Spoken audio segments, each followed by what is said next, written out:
आज हम जिस पृथ्वी पर रहते हैं यही पृथ्वी आज से करोड़ों साल पहले आग से धधक रही थी। तापमान इतना ज्यादा था कि आज का मनुष्य पैर रखने की हिम्मत तक नहीं कर सकता था। लेकिन आज अगर देखा जाए तो पृथ्वी का बड़ा ही अनोखा ग्रह है और आज तक हमने अंतरिक्ष में इसके जैसे किसी भी ग्रह को नहीं खोजा है। पृथ्वी को जो बहुत ज्यादा खास बनाती है वो यहाँ पर मौजूद इंटेलिजेंट जीवन। हमारी पृथ्वी पर बहुत सारे कॉम्प्लेक्स जीव मौजूद हैं जो सोचने की क्षमता रखते हैं और वैज्ञानिकों के अनुसार ये एक बहुत ही रेयर चीज है। लेकिन आखिर पृथ्वी की शुरुआत कैसे हुई थी? हजारों डिग्री तापमान वाला ग्रह इतना ज्यादा हैबिटेबल बन गया और इस पर हम इंसानों जैसे इंटेलिजेंट जीव आए। आज के इस वीडियो में हम 4.5 अरब साल पहले के सफर पर चलेंगे और पृथ्वी के जन्म को करीब से देखने वाले हैं। आप देख रहे हैं फ्यूचर साइंस यूट्यूब चैनल। ब्रह्मांड से जुड़े वीडियोस के लिए चैनल को सब्सक्राइब कर लीजिए। हमारे ब्रह्मांड में ज्यादातर तारों का जन्म धूल और गैस के एक बहुत विशाल बादल से होता है जिसे वैज्ञानिक नेबुला कहते हैं। हमारे सूर्य की फॉर्मेशन भी कुछ ऐसे ही हुई थी। आज से करीब 4.6 अरब साल पहले हमारे सूर्य की जगह एक बहुत बड़ा सा बादल हुआ करता था जिसके अंदर धूल और गैस के बादल मौजूद थे। इस बादल का एक बहुत बड़ा हिस्सा हाइड्रोजन और हीलियम गैस से बना हुआ था। उस समय इस बादल के आसपास एक तारा भी मौजूद हुआ करता था जो अपनी जिंदगी के अंतिम पड़ाव पर था। करीब 4.6 अरब साल पहले उस तारे में सुपरनोवा एक्सप्लोजन हुआ था और उस धमाके से निकलने वाली शॉक वेव्स हमारे सोलर नेबुला तक पहुंची थी, जिसकी वजह से बादल के अंदर मौजूद धूल के कण दबाव की वजह से एक जगह पर इकट्ठे होने लगे। इस विशाल बादल के केंद्र में अब चीज सिमटने लगी और केंद्र की डेंसिटी बढ़ने लगी।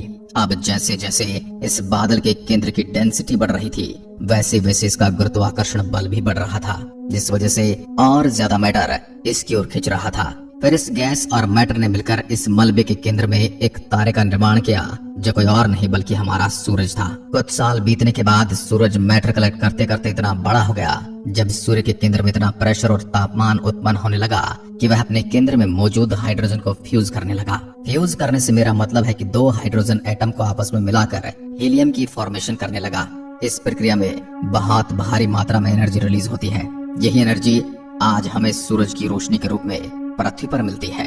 सूर्य ने बादल का एक बहुत बड़ा हिस्सा अपने अंदर खींच लिया था, लेकिन अभी भी उसके आसपास बहुत सारा मैटर मौजूद था जिसे वैज्ञानिक एक्रेशन डिस्क के नाम से बुलाते हैं। बादल का हिस्सा हमारी पृथ्वी के फॉर्मेशन के लिए बहुत ही इंपॉर्टेंट चीज साबित होने वाला था।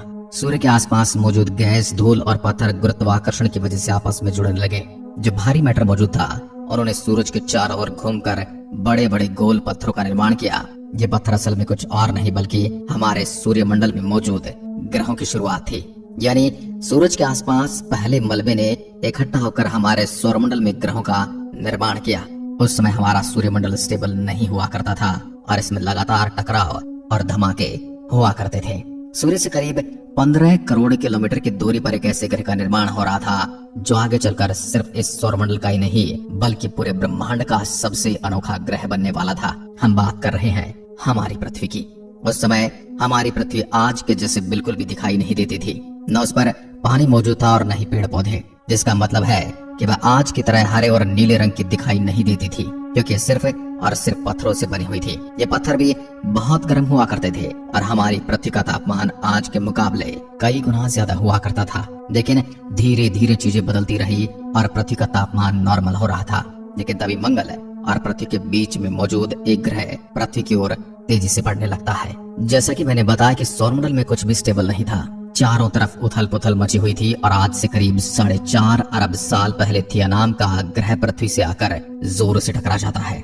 यह पृथ्वी के हिस्ट्री में हुआ अभी तक का सबसे बड़ा धमाका था। इस ग्रह के हमारी पृथ्वी से आकर टकराने की वजह से यह दोनों ही आपस में कंबाइन हो जाते हैं। इन दोनों से बहुत सारा मटेरियल बाहर निकलकर अंतरिक्ष में चला जाता है और पृथ्वी के ऑर्बिट में चक्कर लगाने लगता है। वैज्ञानिक बताते हैं कि इस धमाके के बाद हमारी पृथ्वी का तापमान बहुत लंबे समय के लिए बहुत गर्म रहा होगा। अगर उसमें पृथ्वी पर कुछ दिख रहा था तो लावा और समंदर। जहां पृथ्वी पर नरक जैसी स्थिति बनी हुई थी, लेकिन पृथ्वी की ऑर्बिट में घूम रहे उस मलबे ने इकट्ठा होकर एक ऑब्जेक्ट का निर्माण किया और वह कोई और नहीं बल्कि हमारा चांद था। जी हाँ, आपने सही सुना। चांद भले ही दिखने में बहुत खूबसूरत लगे लेकिन इसकी फॉर्मेशन एक डिजास्टर से हुई है। थिया ग्रह के पृथ्वी से आकर टकराने की वजह से नुकसान कम बल्कि फायदा ज्यादा हुआ था। यह बात सच है कि इससे पृथ्वी को बहुत ज्यादा नुकसान हुआ था, लेकिन आगे चलकर यह नुकसान बहुत खास साबित होने वाला था। धीरे धीरे पृथ्वी पर मौजूद गर्मी खत्म होने लगती है और इसका तापमान वापस से नॉर्मल होने लगता है। वहीं पृथ्वी के ऑर्बिट में चक्कर लगा रहा चांद भी अब पूरी तरीके से कंप्लीट हो चुका था। आज से करीब 4.4 अरब साल पहले पृथ्वी में एक अलग ही प्रक्रिया चल रही थी। यह पृथ्वी के लिए बहुत ही ज्यादा जरूरी थी, क्योंकि इसकी वजह से पृथ्वी का इंटीरियर स्टेबल हो पाया था। पृथ्वी के अंदर जितनी भी भारी चीजें थी वो धीरे धीरे इसके अंदर की लेयर्स में सेटल होने लगती हैं। वहीं इसमें मौजूद है इसके हल्के एलिमेंट इसकी ऊपरी सतह की फॉर्मेशन करने लगते हैं। यानी पृथ्वी का स्ट्रक्चर पूरी तरह से डेवलप हो चुका था।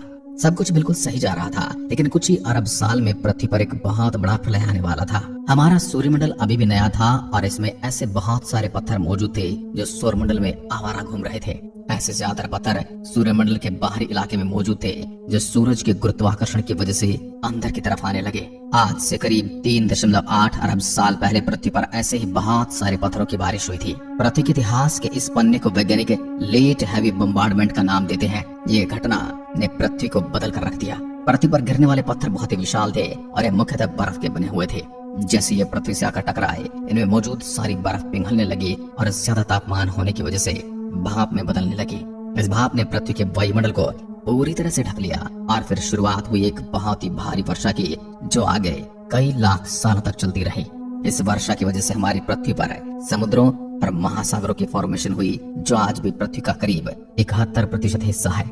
लेट हैवी बम्बार्डमेंट के समय पृथ्वी इकलौता ऐसा ऑब्जेक्ट नहीं था जो इन पत्थरों की मार को झेल रहा था। पृथ्वी का चक्कर लगा रहे चांद से भी ये विशाल पत्थर टकराते हैं और बहुत बड़े बड़े गड्ढों की फॉर्मेशन करते हैं। ये गड्ढे आज भी हमें चांद पर दाग के रूप में दिखाई देते हैं। इस घटना की वजह से पृथ्वी पर एक महत्वपूर्ण चीज आ चुकी थी और वह था पानी।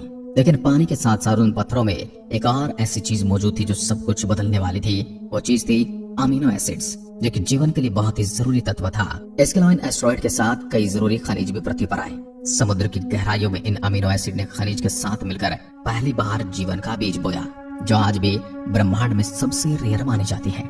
हम बात कर रहे हैं जीवन की। आज से करीब 3.5 अरब साल पहले समुद्र में पहली बार जीवन की शुरुआत हुई। यह आज मिलने वाले जीव जंतुओं से पूरी तरीके से अलग था। ये जीव बैक्टीरिया के फॉर्म में था, लेकिन इनकी संख्या धीरे धीरे समुद्र की गहराई में बढ़ रही थी। पानी की वजह से धीरे धीरे पृथ्वी ठंडी हो रही थी, लेकिन ऊपर से पृथ्वी ठंडी होने की वजह से अंदर की गर्मी बहुत ज्यादा बढ़ गई थी। इसी वजह से पृथ्वी सतह के अंदर से बहुत ही बड़ी मात्रा में ज्वालामुखी निकलने लगे। पृथ्वी पर हालात कुछ इस कदर हो गए कि लाखों सालों तक पृथ्वी के अंदर से ज्वालामुखी निकलते रहे। इन ज्वालामुखियों की वजह से पृथ्वी पर लैंड एरिया का फॉर्मेशन हो रहा था। आज से करीब 300 करोड़ साल पहले धीरे धीरे पृथ्वी का वातावरण स्थिर होने लगा था। लाखों साल गुजरने के बाद समंदर के अंदर जन्मे जीव धीरे धीरे विकसित होने लगे।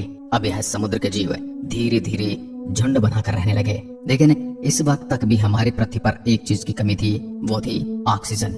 लेकिन करीब 250 करोड़ साल पहले पृथ्वी पर पहली बार ऐसे जीवों का जन्म हुआ जो जिंदा रहने के लिए पानी के अंदर मौजूद खनिज और सूरज की रोशनी को ले रहे थे। लेकिन ये जीव मल त्याग के रूप में ऑक्सीजन को बाहर निकाल रहे थे।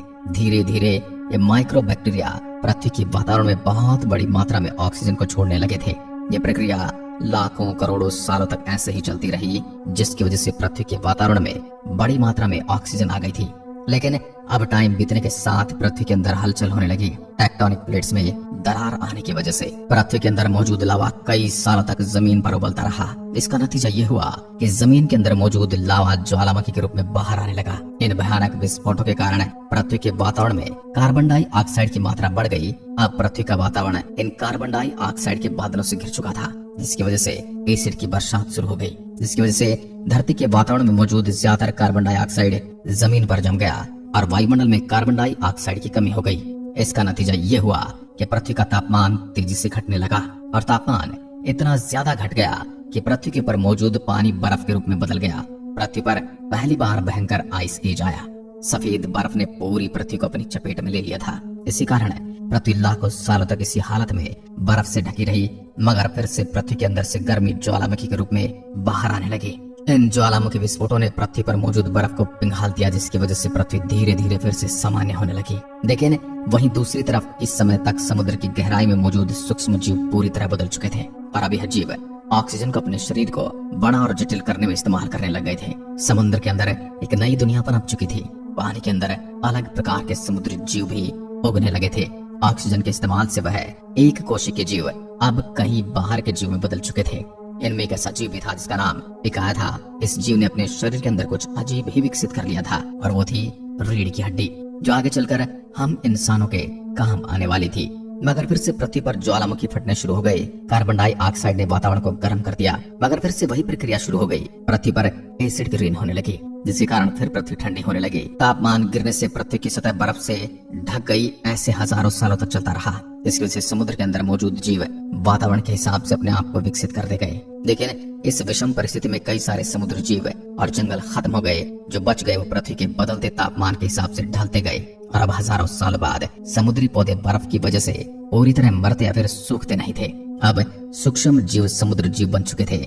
जब फिर से ज्वालामुखी ने पृथ्वी की बर्फ को पिघलना शुरू कर दिया, तब यह समुद्री पेड़ जल्दी ही विकसित होकर फैल गए। धीरे धीरे वातावरण में ऑक्सीजन की मात्रा बढ़ने लगी और पृथ्वी पर होने वाली एसिड की वर्षा कम होने लगी। लेकिन अभी भी पृथ्वी बिल्कुल बंजर पड़ी थी। ऐसा इसलिए था क्योंकि पृथ्वी के आसपास ओजोन लेयर नहीं थी। लेकिन फिर ऑक्सीजन ने सूरज की अल्ट्रावायलेट किरणों को शॉक कर एक भारी ओजोन लेयर का निर्माण किया। फिर आज से करीब 48 करोड़ साल पहले अब पृथ्वी पर काफी कुछ बदल चुका था। पृथ्वी की सतह पर काफी पेड़ पौधे उग चुके थे। पृथ्वी के ऊपर सतह पर पहली बार मॉसूस नामक प्लांट उगना शुरू हुआ और धीरे धीरे अलग अलग प्रकार के पेड़ पौधों ने पृथ्वी की सतह पर जगह बना ली। लेकिन इसी समय कई सारे समुद्र जीव धीरे धीरे समुद्र से बाहर निकलकर जमीनी जानवरों में बदलते जा रहे थे। एक समय ऐसा आया जब इन्हीं में से एक कॉम्प्लेक्स जीव ने समुद्र से बाहर निकलकर जमीन पर कदम रखा। ये ऐसे जीव थे जो समुद्र और जमीन दोनों पर ही आसानी से जिंदा रह लेते थे। आज भी हमारी पृथ्वी पर ऐसे बहुत सारे जीव मौजूद हैं और इन्हें एम्फीबियस कहा जाता है। करोड़ सालों के विकास क्रम के बाद यह जानवर पूरी तरीके से जमीन पर रहने के काबिल बन चुके थे। धरती की ज्यादातर जमीन एक जगह पर इकट्ठी हो